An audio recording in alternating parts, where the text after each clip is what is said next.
Oh my god. Whoa. The time has come, everybody.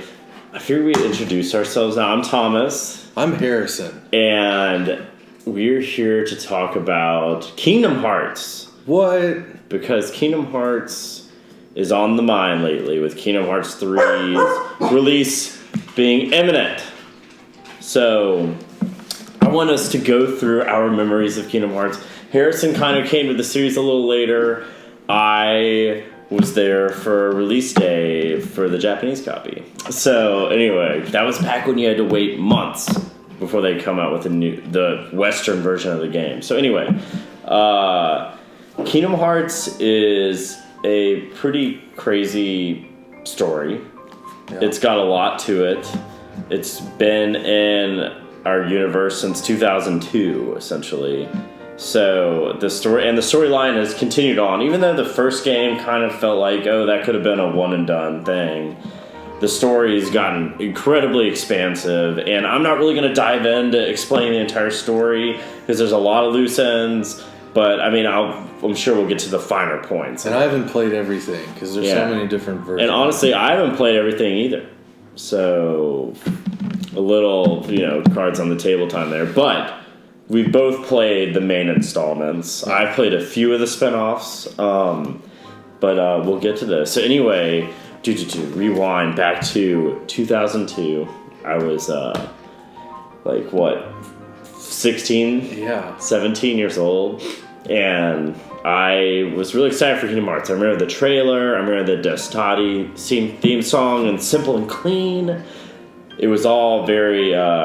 weird to me at the same time because I saw Disney and then Final Fantasy kind of trying to tag team a project, and I was like, I don't know about this. That's the way I felt too. Yeah, because I wasn't into it. I didn't know about it like you did, but it was one of those things that I had seen trailers for. I was playing video games at that time. I was playing a lot more PC games like Unreal Tournament and things like that, and doing LAN parties. Mm-hmm. But I still play Smash and stuff. But when I saw he was a cool kid skating around, being like, "I'll play Kingdom Hearts." Yeah. And meanwhile, I was like, I can't get enough. It was one of those things where I was like, that kind of looks childish to me, and I don't know if I really want to play that game.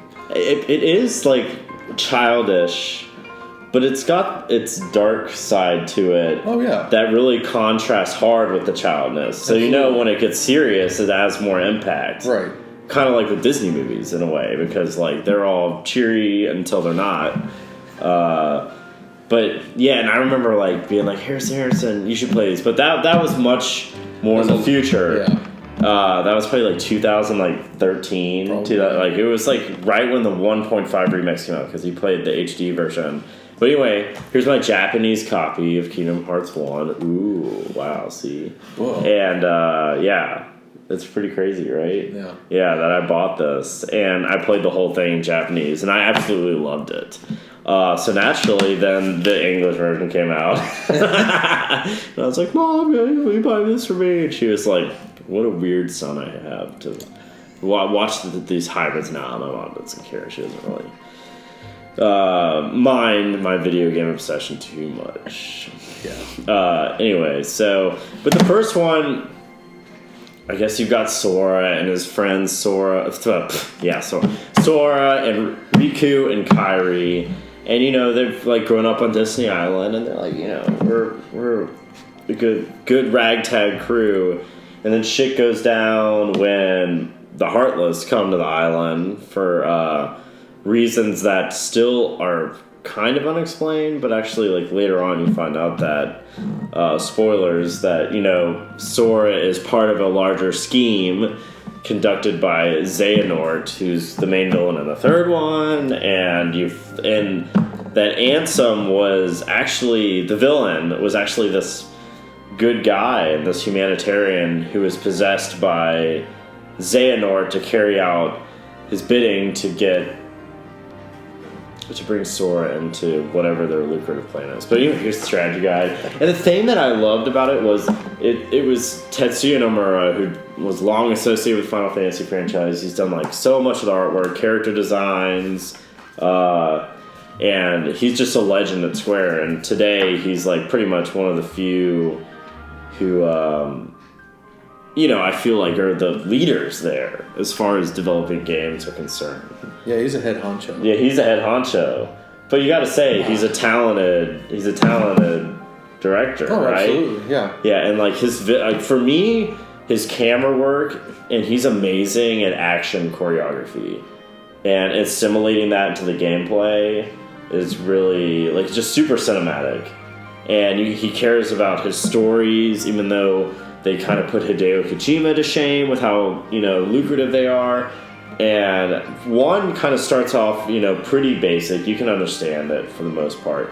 It's a little convoluted at the end when, Ansem has possessed Riku and Sora dies and he loses his heart. And that's because when he loses his heart, he's got his heartless version, Vanitas, who comes in Birth by Sleep, the prequel. Well, actually, no, pardon me, he's in Dream Drop Distance, which is between 2 and 3. Mm-hmm. And then when you die, you also have your nobody, which was Roxas in the second one. So, confused yet? Yeah, right. Yeah. So it's all these doppelgangers. It's like Twin Peaks. Everyone's got like multiple versions of themselves, and it's about figuring out which are authentic, which are possessed by Xehanort. After Kingdom Hearts 1, what came next? 2. 2. Surprise, surprise. Which is actually one of the best games ever made, in my opinion. Especially from a gameplay, cinematic perspective. So... Yeah, it was because I was lucky and I got to play 1 and then 2 shortly after. I didn't have to have the huge long break that you did. I think I still had a little bit of a wait, but they came out with the 2.5 like a year later. Yeah. Versus this came out in 2005, I think. 2005. So it was 3 years, but between then there was the Game Boy Advance game Chain of Memories, which is like a card combat system, and it was. I didn't get it. I didn't have a Game Boy Advance, and I expected that they would treat the franchise like Final Fantasy, where you wouldn't really miss a beat as long as you stayed with the numbered titles, Right. But apparently Chain of Memories, which was not Kingdom Hearts 2, it had its own subtitle, it did continue the narrative. It did, and it introduced a lot of the organization characters who you meet in this, and you learn of Xemnas and the Nobodies,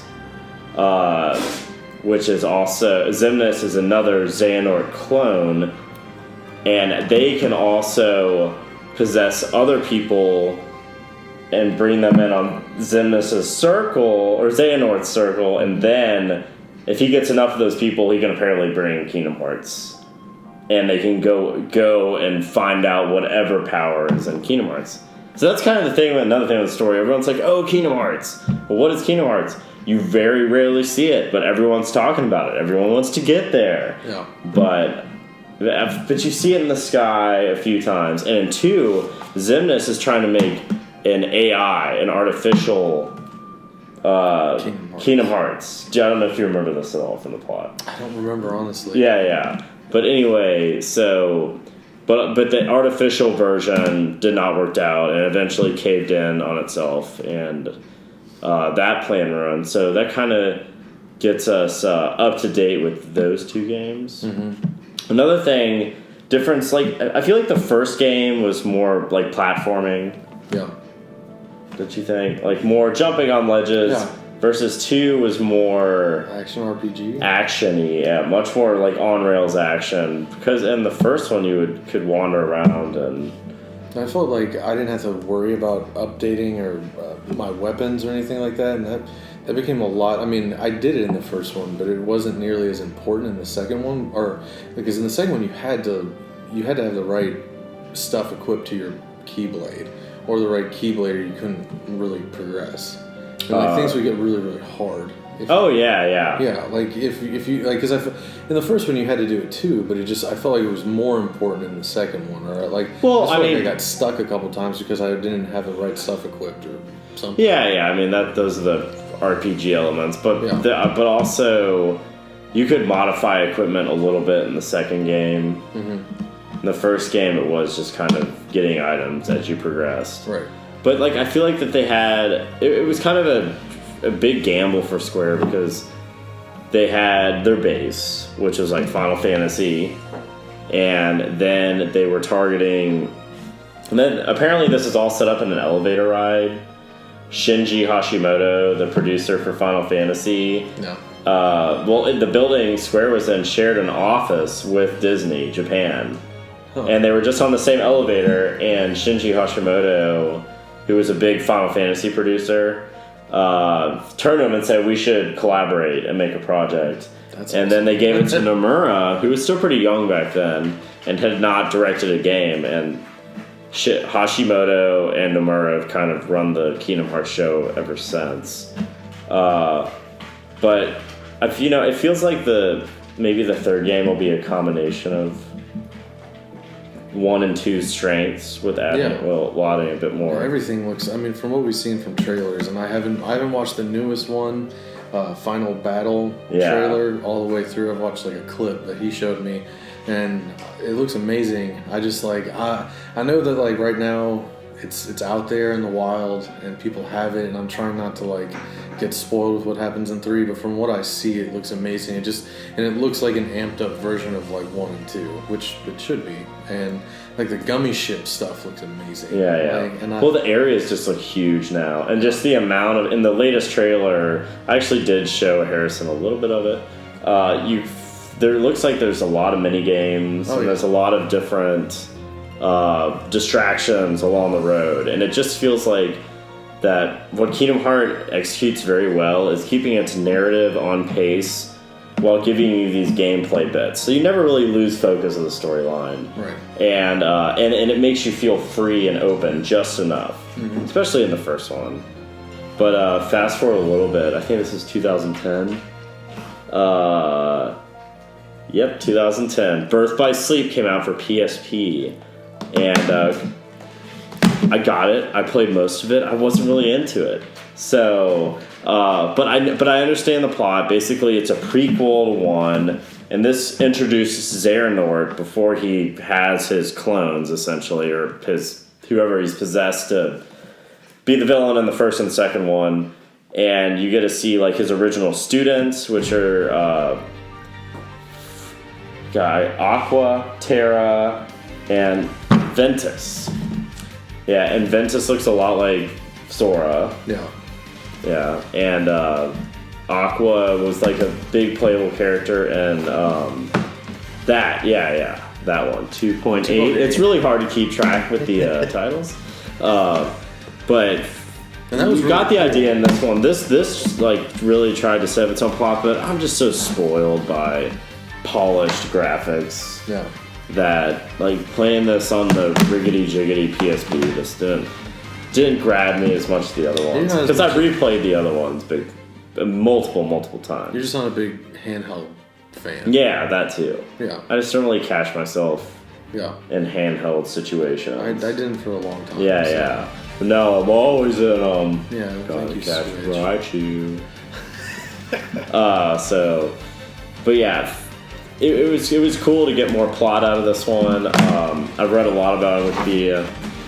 Suggest you do the same, because Kingdom Hearts 3 needs to do a good job setting up its story for new players, because that's tricky. Because you got like all this stuff it can get confusing to combobulate. But anyway, so then that came out 2.8 and was it 13? Which had 0.2. It was 2016? 2016. Yeah. It was the beginning of 17. Beginning of 2017. Just 16, but I don't know. Oh, really? Maybe they were released in Japan then. Maybe. But I remember it came out in January 2017. Fun fact. Maybe it was January 2016. Maybe it was. Because I feel like it... Because I know Did it come out right when 15 came I out? got this like a while ago. because Square came up with so much shit then. Because they had World of Final Fantasy 15, Nier, and Kingdom Hearts, I guess. Yeah, I mean, it says 16 on it. But this had like a cool little... But it was a prequel to the first one. I don't know if you remember, because you get to see the ending of the first game at the end of this one. Mm-hmm. But I guess it kind of gets these characters up to the current timeline that starts in the first one. But who knows what they were up to while 1 and Chain of Memories and 2 were going on. And then there was 358 over 5 days, which is for the DS. Never played that one. But a lot of people say that's one of the best ones with its story. And that kind of sets up Twilight Town. That came out after 2. And it's more focused on Roxas and his friends. Am I describing that? yeah. Because that was on 2 point. Fun. Nope. Oh, and I forgot about Recoded. They did that one too. I haven't played it, but I'm sure it's great. I love Kingdom Hearts. I am really excited for the next one. Just don't get mad at us for not playing the spin-offs, because we do seriously like it. Yeah. Anyway, there it is. Scallywag. Yeah. But in the HD remaster, you can only watch the cinematics, so you got to get the old DS game if you want to play it. But anyway, so that kind of catches up to speed. What do you expect out of Kingdom Hearts 3? I don't know. I'm just like it's You're wearing like the plaid theme. Yeah, plaid for Final Fantasy, Kingdom Hearts. So I got confused about what I was going to say, but it was like with a lot of these games, and I could understand why Thomas liked them so much. Especially after I played them, because they play like a Final Fantasy game where, in the beginning you're at like a beach scene and like everything is super like happy, and then by the time that you're at the end of the game, you're in like a different world, and it's like this whole progression that happens, and like I'm just hoping that they continue to do that. Fantasy. Yeah, exactly. Yeah. And I hope that they continue to do that style with this game, like, and I'm sure they will, but it's just like. And it's just, I don't know, everything that I've seen so far and all the worlds look amazing. And I like that it's like heavily Pixar for the most part, because I like a lot of those movies as well. I don't know. From everything I've seen, I think that I'm going to like it just as much, if not more, than the other games. Yeah, it is. Because that's a tall bargain to begin with. For sure. Yeah. But I mean, I also think that you're right that they need to be able to make the game so people who have never played the game are able to kind of understand it, because there is so much history that goes to it, and it's easy for I know I've watched so many YouTube videos about people trying to explain the entire series, and it's like they're long videos and they get confusing. And if this game executes its narrative well, I think it has potential to be like one of the best PS4 games for sure. So. But it's also, here's what I am really excited about 3, is because it's Tetsuya Nomura's return to making video games. He's not made a AAA high-quality product since Advent Children and Kingdom Hearts 2. I mean, I'm not trying to be patronizing to the spin-off stuff. It's, you know what I'm saying. Where he's gotten his big budget and he can take it to the, limit with the technology. Yeah. And this is his first time we're going to see his style in a long time, and it's kind of is also exciting because 7 remakes were recorded. And Nomura is heavily involved with that too. How long have they been working on this game again? They announced it in 2013, but they said production began in 2012. So but then they had to restart production a few months in because they went from the Luminous engine, which 15 used, to Unreal. Mm-hmm. So they had to restart development. But I'm sure conceptually, they've had so much time to make this thing happen. And also, this is another kind of sad fun fact. It's really Square's first game that has not gone through production hell in a long time. I mean, I know it's taken a while to do it, but there's been no director fired. Right. There's been no, the original creators are separated from what they created, Yeah, it's just, I mean, I think for trying to tell a story like this, it takes a long time to get it right. And, But hopefully there's more, too. Interesting. Yeah. Oh, it's goofy. Yeah. Well, tell us what you think, too. Comment, subscribe. Right. Hit that bell and the That they subscribe hit it. button. Are we idiots? And like- Are we? Did we say good things? Did we miss something? Because I think we did. We most likely did. But yeah, There's a lot most to likely cover, I just mean. just given the the scale of the franchise, but we're very excited for it, and Yep. It's so close. and it's very close, and this is Square's chance to put them in front of the line. All right, see ya. Bye. Bye guys.